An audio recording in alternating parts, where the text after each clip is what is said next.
lundi. C'est tout au monde à vos oreilles. Radio Kédou, le journal avec Sotelma Malitaire.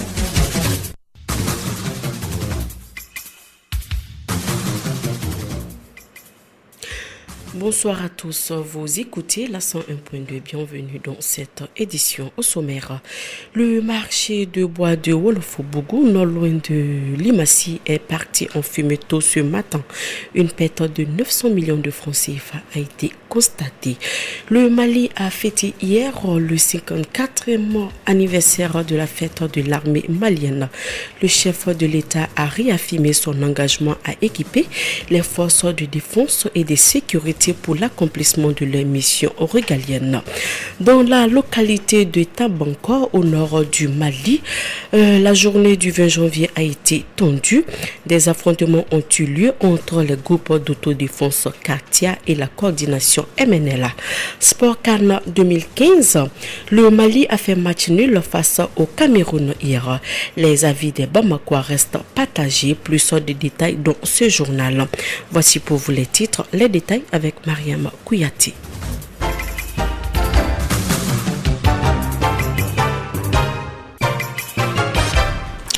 Plus de 900 millions de francs CFA partis en fumée dans le marché de bois de Wolofobougou, non loin de Limassy.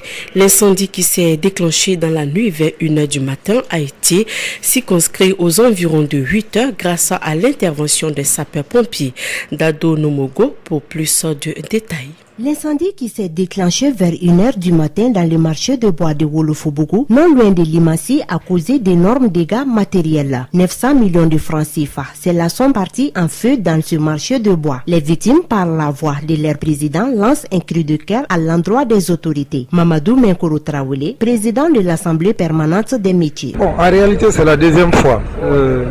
Je suis très désolé de constater ça, mais on a pris toutes les mesures parce que la dernière fois, on nous a fait des recommandations de laisser des passages pour les pompiers, on l'a fait. De sécuriser les installations électriques, on l'a fait. On va mettre une commission sur place. On a l'habitude de gérer des cas comme ça. Alertés par les gens sur place, les sapeurs-pompiers de Amdalaï Assi, de Dravila et de Sotiba ont été appuyés par leurs collègues de la rive droite pour circonscrire le feu. Bakari Daou, commandant de la 2e compagnie rive droite. Les secours ont été prompts parce que nous avons été alertés à 2h02 et qu'à 2h09 on était sur le lieu et qu'il y avait tous les véhicules des sapeurs-pompiers de Bamako et les 5 centres de secours étaient là. C'est ainsi qu'on a vite circonscrit. Une fois de plus, la question de réglementation dans les marchés est au centre des préoccupations. Bakari Daou. Il faut que les gens puissent quand même réglementer leur installation. Des établissements recevant le public, il y a des conditions d'installation. Quand il s'agit des marchés, il y a des conditions d'installation. Et quand il s'agit en tout cas des installations classées, il y a des conditions d'installation. Les autorités ne sont pas restées insensibles face à ces drames. Il faut dire qu'il n'y a eu aucune perte en vies humaines. Suite à cet incendie, le gouverneur du district de Bamako vient de mettre une commission afin de situer les responsabilités et recenser les victimes. Le maire de la commune 4, Siriman Batili, qui fait partie de cette commission, a été joint au téléphone par Kassim Traoré. Pour le moment, on ne connaît pas la cause de l'incendie. Si vous voyez aujourd'hui que d'ailleurs le feu a été maîtrisé comme ça, c'est parce que depuis un certain temps, en la période de Ampé et nous, et tous les maires du district de Bamako sont en train de travailler à l'occasion de ces marchés-là. Ce n'est pas totalement fini parce que c'est des marchés de plus de 40 ans et qui ont certes des plans d'invasion mais qui n'ont jamais été appliqués. Et c'est l'arrivée du ministre du Commerce qui nous a instruit de le faire et on est en train de le faire cas par cas. Et pour ce marché de Wolofobougou, il y a eu quand même des voies par lesquelles les sapeurs-pompiers pouvaient rentrer. Dans le temps, il n'y avait pas ça. Mais ce n'est pas encore fini et on est là-dessus pour faire les travaux dans tous les marchés de la commune, d'ailleurs dans tous les marchés du district. Il s'agit d'abord de savoir combien de victimes il y a eu et savoir, n'est-ce pas, le montant des dégâts et communiquer à la hiérarchie parce que vous savez, en la matière, ça spécule. C'est ce que le ministre nous a dit sur le terrain. Il dit il ne faut pas qu'on monte les enchères, il faut qu'on cherche à comprendre réellement ce qui s'est passé, qui et qui sont victimes, à combien ça coûte. Parce que les gens vont aller à des interprétations impossibles et des sommes faramineuses qui ne sont pas normales. Donc nous, à la base, d'abord, on cherche, on dit à notre hiérarchie ce qui s'est réellement passé, qui et qui sont victimes et le coût c'est combien. Voilà notre tâche. Sur un autre plan, placé sous le signe du recueillement, le 54e anniversaire de la fête de l'armée malienne a été célébré hier dans la garnison de Kati. La cérémonie a été marquée par une prise d'armes et un dépôt de gemmes de fleurs au monument des martyrs militaires dans le camp Sundiata à Keita. Elle a été une occasion pour les autorités maliennes de remettre des médailles de mérite militaire, de blessés de guerre et de sauvetage à plusieurs récipiendaires. Ce jour de gloire, de souvenirs et de mémoire a été tiré profit par le chef de l'État de réaffirmer son engagement à équiper les forces de défense et de sécurité pour l'accomplissement de leur mission régalienne. Le président de la République, M. Ibrahim Boubacar Keïta, est au micro de André Traoré. Nous sommes dans la douleur. Vous avez vu les actions de traîtresses qui ont été conduites à Nampala, à Telenkou, fort heureusement repoussées, mais qui ont laissé des victimes. Cela nous engage à aller encore plus fort et plus rapidement dans la réforme de notre outil de défense. Nous y sommes attelés. Nous avons mis l'accent sur l'urgence de l'adoption de ce que nous appelons la loi d'orientation et de programmation militaire. Voilà une loi qui, s'il est adopté, permettra à chaque année d'allouer de manière alors forte, de manière légale, de manière obligée, les fonds prévus aux forces armées et de sécurité. En termes d'équipement, elle en a besoin. En termes de formation, en termes de conditions de vie, telles que les casernes. C'est des hommes qui se battent, qui meurent pour la patrie. Il est bon que la patrie pense et songe à leur confort, un temps soit peu. Moi, j'y pense. Pourquoi j'ai dit que je ne baisserai pas les bras? Je équiperai l'armée malienne. Quoi qu'on dise, quoi qu'on fasse, je le ferai. J'ai été élu pour ça.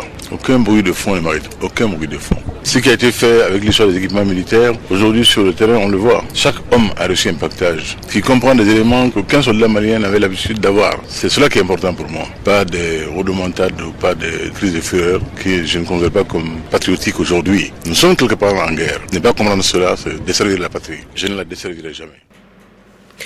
Dans le cadre des pourparlers d'Alger, le Mali s'apprête à réintégrer certains rebelles et autres bandits qui avaient abandonné l'armée malienne.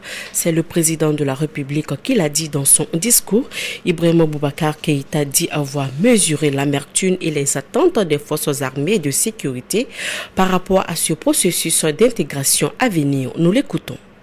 Le dialogue reste un moyen privilégié et incontournable. Même si je mesure l'état d'esprit militaire à ce sujet, il s'agit bien évidemment d'un dialogue franc et constructif qui ne saurait en aucun cas mettre en cause la forme républicaine du Mali, ni son indivisibilité, encore moins sa laïcité. Je mesure l'amertume et les attentes des forces armées de sécurité par rapport au processus d'intégration à venir, suite au retour en son sein de certains acteurs jadis identifiés comme leurs adversaires sur le terrain. Je voudrais dire à tous que je les comprends. Cependant, mon rôle est celui d'un chef de famille, chargé de veiller à la concorde, à la quiétude et à l'unité nationale. Mais par-dessus tout, je suis chef d'État. Je ne m'y déroberai pas, je ne m'y déroberai jamais, car c'est pour cela que les Maliens, dans une très large majorité, ont porté leur choix sur ma modeste personne. J'assumerai. Le processus du dialogue intermalien qui se déroule en Alger reste une opportunité à saisir. Je félicite l'ensemble des forces armées et de sécurité pour leur esprit de discipline vis-à-vis du cessez-le-feu du 23 mai 2014 et pour leur aptitude à se contenir face aux nombreux actes hostiles et de provocation. Et oui, il faut le reconnaître et le dire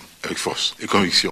Nous ferons en sorte que cette activité soit davantage confortée, mais dans la fermeté et dans la rigueur. Je voudrais de nouveau insister sur le fait que nous mettons le repas et le bien-être au cœur des missions du gouvernement.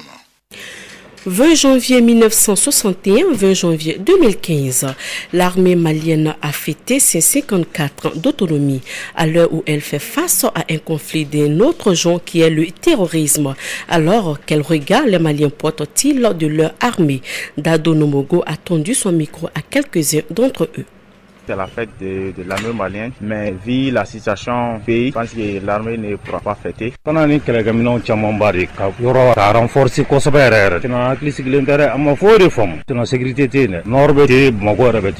D'une part, quand on voit la rébellion au nord, il faudrait voir que ces personnes, ces braves-là qui laissent leur famille, leurs parents pour aller combattre au nom du pays, ne sont vraiment pas dans les conditions.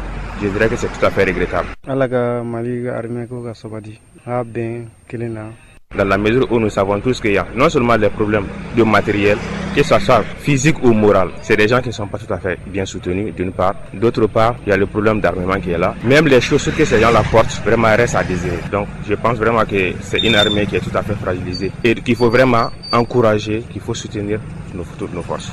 Il y a eu d'achat d'armes, mais il faudra encore chercher à acheter d'autres armes.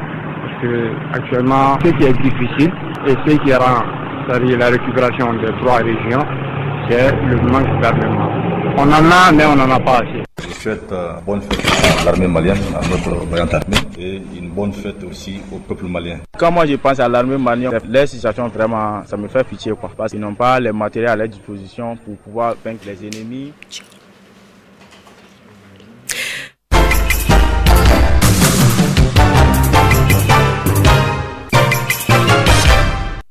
Parlons CAN à présent. Après la journée d'hier, le Mali a fait sa première sortie contre le Cameroun. L'espoir reste permis vu la qualité de jeu que les Aigles nous ont montré. C'est du moins l'avis du sélectionneur national du Mali, Henri Kaspexak.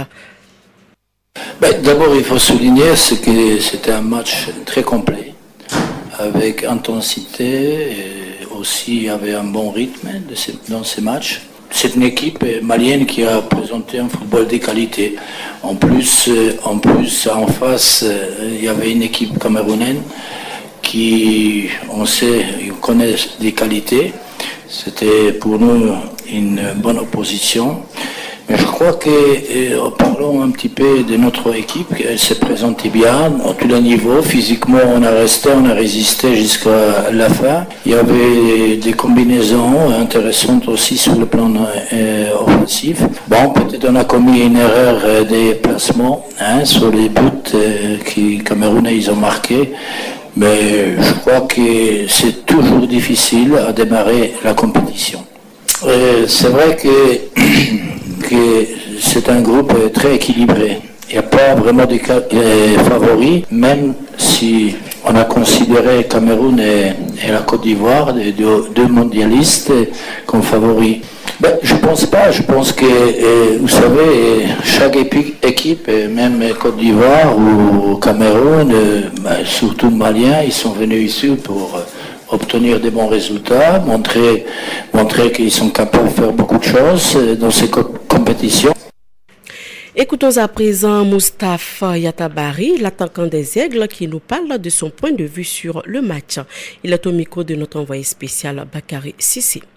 Je pense que dans l'ensemble, on a fait un très gros match. On a été costaud défensivement. Si on a commis des fautes, c'est que dans l'ensemble, je pense qu'on a mis l'agressivité qu'il fallait. Et je pense qu'il faudra garder ça pour les prochains matchs. Dans l'ensemble, moi, je suis satisfait du match. On aurait préféré repartir avec la victoire, mais malheureusement, je sais pas si c'est une erreur de notre part ou si c'est bien joué de la part des Camerounais. Mais voilà, on est quand même déçus de ces résultats. Ça nous laisse un goût amer. Mais voilà, on va essayer de relever la tête et avancer pour le prochain match, essayer de faire rectifier les erreurs et avancer du mieux qu'on peut.